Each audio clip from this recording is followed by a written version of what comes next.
Hello बच्चों, चलिए प्रश्न को पढ़ते हैं। दो वेक्टरों के परिमाण 3 इकाई तथा 4 इकाई है।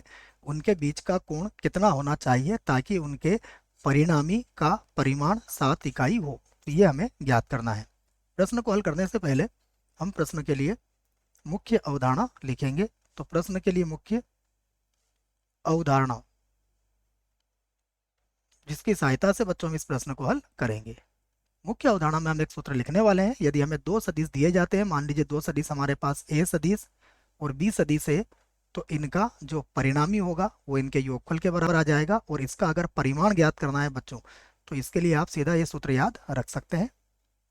क्या होता है ये होगा सदिश ए के परिमाण का वर्ग, यहाँ पर हो जाएगा सदिश बी के परिमाण का वर्ग बराबर होता है 2 सदिश ए का परिमाण सदिश बी का परिमाण और कॉस थीटा, जहाँ थीटा दोनों के मध्य का कोण होता है। तो ये सूत्र आप याद रख सकते हैं।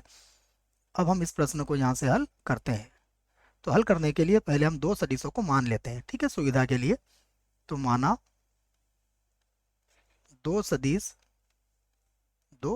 या वेक्टर, जो भी आप बोलना चाहें, दो सदिश सदिश ए तथा सदिश बी है, जिनके मध्य कोण जिनके मध्य का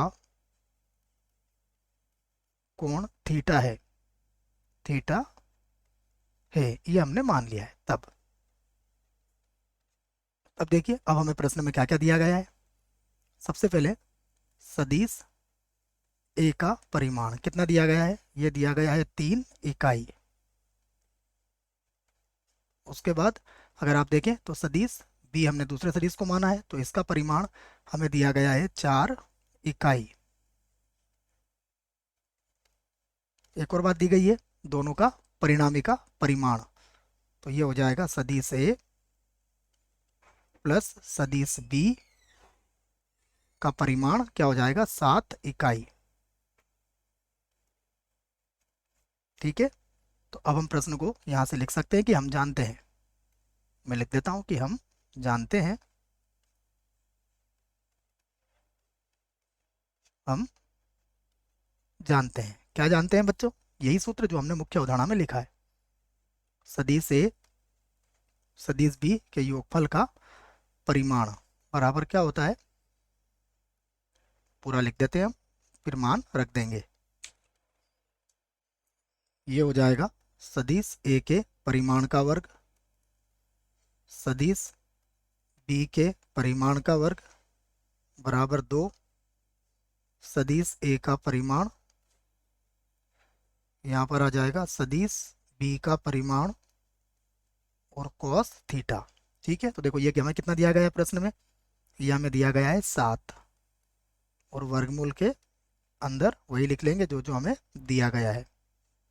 सबसे पहले ए 3 दिया गया है, तो 3 का वर्ग कितना होता है बच्चों 9, 4 का वर्ग कितना होता है 16, प्लस ये हो जाएगा 2 गुणा, यहाँ पर आ जाएगा 3। ठीक है, इसको चाहो तो मैं कोष्टक लगा के व्यक्त कर देता हूँ तो ज़्यादा अच्छा रहेगा। ये हो जाएगा 3 के बराबर, और ये दिया गया है हमें 4 कॉस थीटा, दोनों के मध्य का कोण हमने पहले ही लिख लिया है। अब हम क्या कर सकते हैं, देखो इसे आगे हल कर लेते हैं। तो ये हो जाएगा 7, यहाँ तो हो गया 7, और वर्गमूल के अंदर देखिए इसे जोड़ेंगे तो कितना हो जाएगा 25, प्लस ये 24 कॉस थीटा आ जाएगा। अब हम इसके दोनों पक्षों का वर्ग कर लेते हैं। तो दोनों पक्षों का वर्ग करने पर दोनों पक्षों का वर्ग करेंगे बच्चों, तो 7 का वर्ग कितना होता है 49, ये हो जाएगा 25, प्लस ये हो जाएगा आपका 24 कॉस थीटा। अब 25 को बराबर के इधर ले जा सकते हैं आप, तो ये होगा आपका 24 कॉस थीटा, ये भी हो जाएगा 24, तो 24 से 24 काट दीजिए, तो ये हो जाएगा कॉस थीटा बराबर कितना आ जाएगा 1। ठीक है, और एक कब होता है, तो कॉस थीटा बराबर ये हो जाएगा कॉस शून्य, अर्थात थीटा बराबर कितना आ गया आपका शून्य। ठीक है, तो ये आपके प्रश्न का उत्तर है शून्य, या फिर यूँ लिख सकते हो अतः, अतः दोनों सदिशों सदिशों के मध्य कोण 0 डिग्री, 0 डिग्री होगा। चाहो तो यहाँ पर भी, आप चाहो तो डिग्री, यहाँ पर भी डिग्री लगा सकते हो। तो क्या लिखा हमने, अतः दोनों सदिशों के मध्य क्या होगा बच्चों, कोण 0 डिग्री होगा। तो हमारे प्रश्न का उत्तर हमें मिल चुका है। आशा करता हूँ प्रश्न का उत्तर समझ में आया होगा। धन्यवाद।